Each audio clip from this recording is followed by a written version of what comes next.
Hello, what's up everybody? My name is Mike Brown, aka Review King MB, and this is my 31 days of horror movie reviews. There's a lot of horror movies that were coming out this year that I could have put these reviews out earlier, but I thought let's just save them all, or at least a good amount of them for my 31 days. This is why I decided to watch this, because 47 Meters Down, Uncaged, is a 2019 film. I was hesitant to watch this movie because I saw the first one and I did not care for it. Look, I thought it was directed well and I thought it had some decent acting and decent moments and whatnot, but the ending, the most I remember about the movie is that I hated the ending, and so it ruins it. It ruined the whole movie.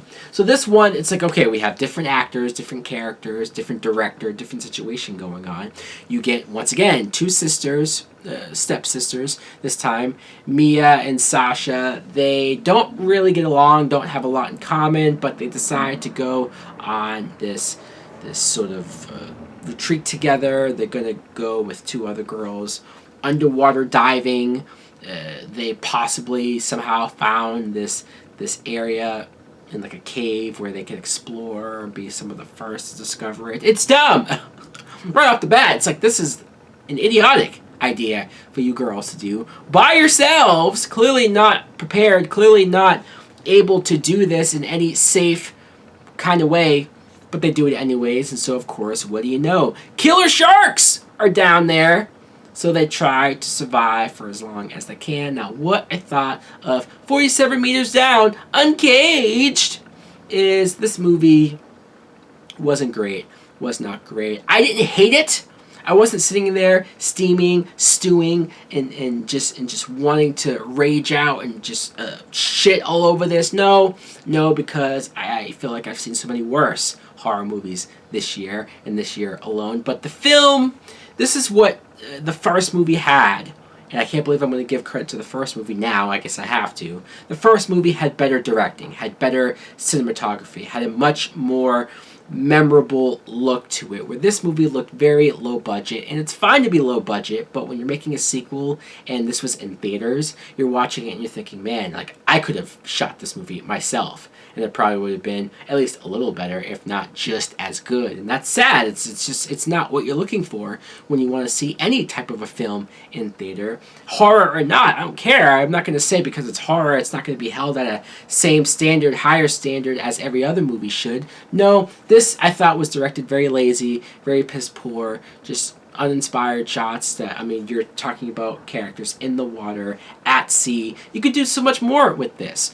Like I said, the first movie did very well with shooting the water and shooting the sky and the colors with everything and making it look beautiful and alluring and gorgeous. Even when the characters were doing something stupid, you kind of tried to understand why they wanted to do it. This movie, I didn't understand it at all because it didn't look as much fun or appealing. Our main two girls, Sophie Nellis plays Mia, and she was the one who was being bullied. Like at the very beginning, one of the first shots is her being thrown into a pool by the bully girls in school. And I just thought, okay, so her character, because you don't really get much more of her character after this, it's just that she's bullied. So I'm supposed to like her because, hey, she's being bullied and made fun of. And sure, fine, there's a part of me that feels bad. But I needed more from our main character than just, hey, some girl pushed me in the water. Like, give me some inner dialogue. Give me some inner thoughts and feelings. She doesn't talk a whole lot. She's shy and whatnot. I wanted more characterization. I don't know. It's almost like the first movie had so much characterization, and this movie decided to go the complete opposite with the characters and the writing. Corinne Fox plays Sasha. She is the stepsister, and she is also in real life the daughter of Jamie Foxx. And so I know that the movie got a decent amount of media because of that, right? It's Jamie Foxx's daughter in one of her first movies. Also, Sylvester Stallone's daughter is in this movie. Sistine Stallone, she plays Nicole, one of the friends who goes underwater with them. And so, yeah, sure, that's cool. That's cool, fine. You have two actors, prominent, well-known actors. Their daughters are in a horror movie together. I just wish that... look, Sasha was fine. I guess she got a little bit more to do, but Stallone's daughter Nicole, she's just there. I can't say she's good or bad. It's just a lot of these girls, a lot of these actresses were bland, or at least weren't given enough to do for me to care about any of them when they were in peril, when they were underwater. And honestly, you get to a point where you're looking at your watch and you're saying, let's just see somebody die. Luckily, we do see a decent amount of people die. There are some shots of sharks just swooping in and taking people out. There are some decent amount of blood, some decent kills. Sure, you don't care about any of these characters. There's even more characters down there who end up dying, because you could tell this movie decided to have more of a body count and had more going on. The film is PG-13, and I was actually surprised to read that after the fact, because watching it, I mean, there was a decent amount of blood, there's a decent amount of shark attacks, shark bites, and I wouldn't have guessed that it was just PG-13, so they clearly were able to get away with that. Nia Long is in this movie as the mother, and it surprised me. You know, it's just pretty random to have Nia Long in this movie. I mean, I don't know what was the last thing she's done, but I knew her a lot in the 90s and in mid-2000s, just showing up. And I guess predominantly in black movies, but I was just like, oh, hey, it's Nia Long, and she's the mom. And then there she goes. She has like 2 or 3 scenes, and that's it.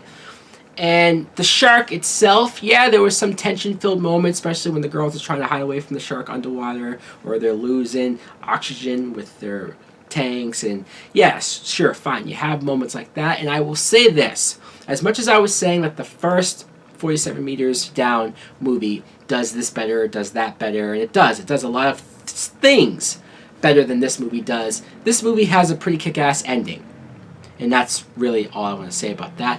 Otherwise, it's boring, it's forgettable, it's lackluster, it's not great acting, it's pretty generic and lame, maybe some decent kills, maybe a decent movie to have a girl get scared over and hold onto your arm, maybe in that way it's a date movie, but I'm going to give it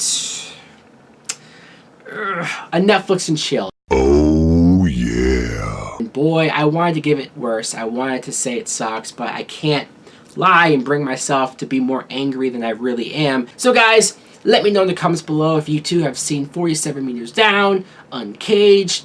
What did you think of it? Did you like it? Did you love it? How dumb is that title for a sequel? I guess they decided against saying 47 Meters Down 2, because that would have been worse. Anyways, guys, thanks for watching. Like, comment, subscribe. Later.